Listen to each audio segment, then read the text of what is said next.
Okay. Find the sum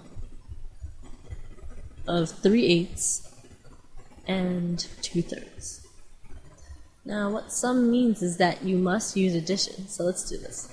3/8 plus 2/3.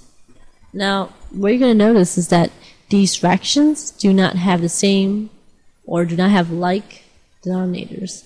If they're not the same, what we have to do is we have to make them the same.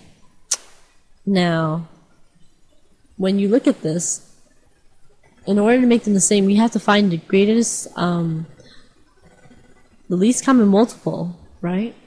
That would help us add these numbers together. So, step 1. Find least common multiple of both denominators.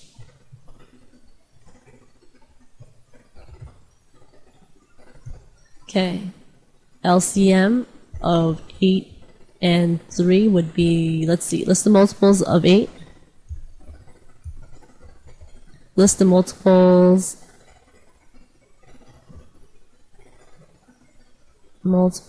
of 3. 8, 16, 24, 32, 40. And for 3, 3, 6, 9, 12, 15, 18, 21, 24, 27, 30, 33, 36, right? Now your least common multiple that you have in common is 24.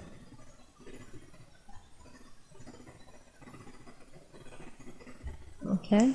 So what you want to do is you want to choose numbers that are the smallest, so that way it'll make it easier for you to add them. Now, in order to convert each of these fractions into 24ths, you have to use something called equivalent fractions, right? So let's go ahead and try that.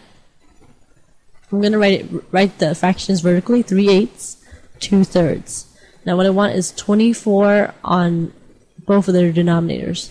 And I know I can convert them because I know the properties of equivalent fractions, right? If I do something to the denominator to get 24, which is multiplied by 3 here, right? I have to do the same thing on the top. So 3 times 3 is 9. 3 times 8 over here to get me 24 here. I had to do that on top too, times 8. And 2 times 8 is 16. So let's sum up all these. Plus,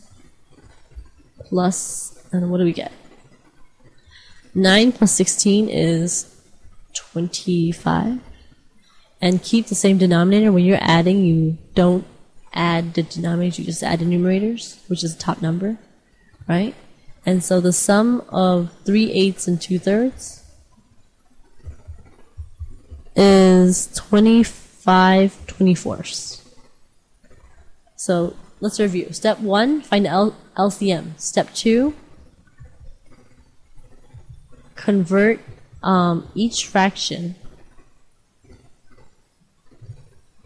into an equivalent fraction.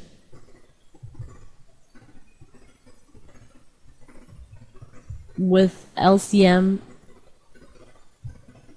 as the denominator.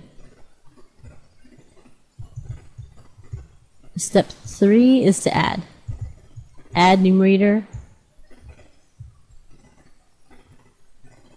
and keep denominators.